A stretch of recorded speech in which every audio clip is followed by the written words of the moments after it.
Parece que o rugby surgiu de uma jogada ilegal. Será que foi isso mesmo? Vem comigo, vou te contar essa história.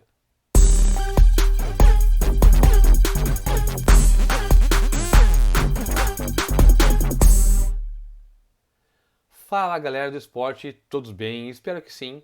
Professor Fred aqui mais uma vez trazendo para o nosso canal Era Uma Vez no Esporte mais uma história muito interessante. E hoje vamos falar sobre o rugby. Lembrando que o rugby e o futebol eles compartilham a mesma origem, beleza? Mas antes da história, marcação, pressão aí no like, vem pro nosso time, te inscreve no nosso canal. Clica no sininho aí para ter certeza que tu vai receber os nossos vídeos, ok? Então foi. Era uma vez um inglês chamado William Webb Ellis. O cara foi pastor anglicano e dizem o inventor do rugby. Mas será que foi isso mesmo? Vamos ver isso aí. A gente viu na semana passada, quando falamos do futebol, que os jogos de bola eles são uma prática muito antiga na história da humanidade. Na China, nós tínhamos, por exemplo, o Cuju. No Japão, nós tínhamos, ainda temos até hoje, o Kemari. Na Austrália, o Marguk. No Império Romano, o Arpastum. Na Itália, o Calcio. Para os povos mesoamericanos, eles tinham vários jogos de bola muito parecidos entre si. E nos povos da América do Norte, eles praticavam esse mesmo que vocês estão vendo aí na tela. Entretanto, na Europa, principalmente na Inglaterra, nos meados do século XIX, o futebol era muito praticado nas escolas públicas, principalmente na Eton College e na Rugby College. Não exclusivamente, mas principalmente nessas duas escolas.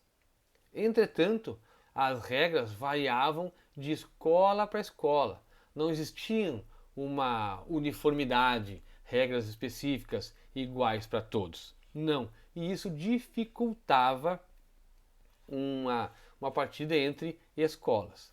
Mas onde é que o Webb Ellis entra nessa história? Pois bem, a sua mãe morava com ele e o seu irmão na cidade de Exeter, no sul da Inglaterra. Quando o seu pai morreu, ela decidiu levar os seus dois filhos para a cidade de Rugby, perto de Birmingham, para que eles pudessem lá estudar. E o Ellis acabou indo estudar na Rugby College. Reza a lenda que ele começou jogando cricket e que nessa modalidade ele era um excelente atleta, apesar de gostar de infringir algumas pequenas regras. Já no rugby, já no futebol, porque não existia esse termo rugby, já no futebol ele não era lá um grande atleta. Até que no ano de 1823, aonde era um consenso que pegar a bola com a mão era permitido, mas correr com a bola na mão não era, num certo jogo, o Ellis foi lá e realizou essa manobra. Ele pegou a bola e saiu correndo e foi até a linha de fundo. Esta ação caiu no gosto de alguns colegas e daí surgiu a expressão, o estilo rugby de jogar futebol.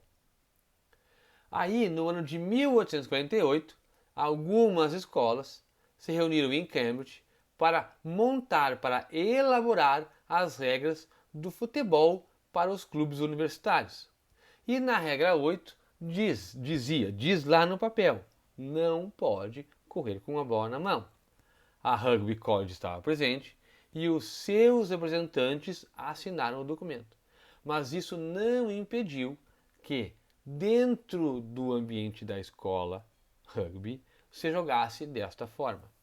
Tanto que, em 1843, antes das regras de Cambridge, ex-alunos de rugby, College, fundaram em Londres um time, Guy's Hospital Football Club, o mais antigo clube de rugby do mundo, hoje com 178 anos.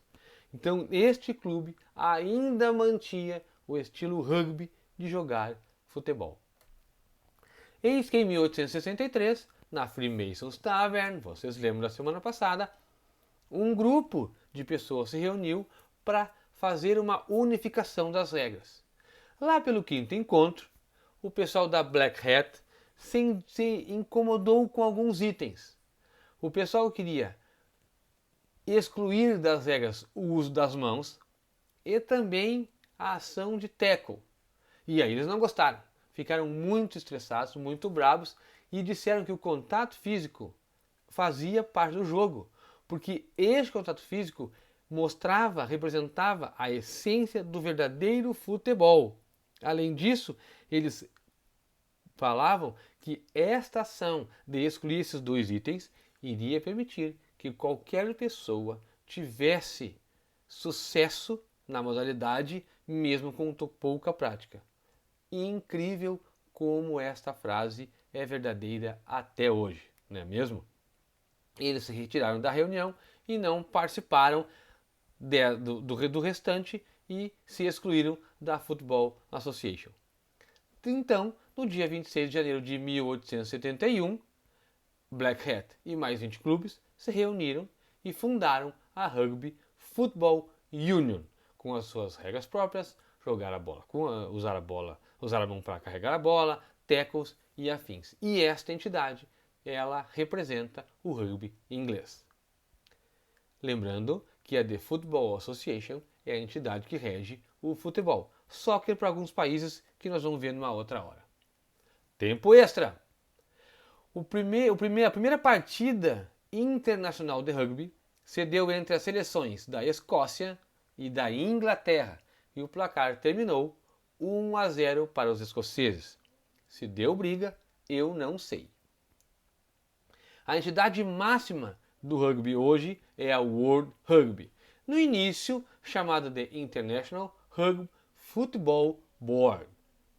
Com relação aos Jogos Olímpicos, o rugby até fez parte de alguns programas em alguns anos esporádicos, mas desde os Jogos do Rio de Janeiro em 2016, o Rugby 7, nessa modalidade, faz parte do programa oficial. É isso, galera. Espero que vocês tenham gostado da história, muito interessante. Então, rugby e futebol compartilham da mesma origem, da mesma forma que o futebol australiano, que o futebol gaélico e também que o futebol americano. Mas isso a gente vê numa outra história. Sobre o Ellis, alguns historiadores dizem que antes mesmo do ano de 1823, de ele realizar aquele movimento, alguns alunos dos anos anteriores já realizavam. Mesmo ele sendo considerado o inventor do rugby, existe uma corrente que assim não interpreta. Mas eu não tenho capacidade de avaliação porque não conheço a fundo essa realidade. Tá bem, galera? Até a semana que vem. Um abraço, fiquem bem, se cuidem.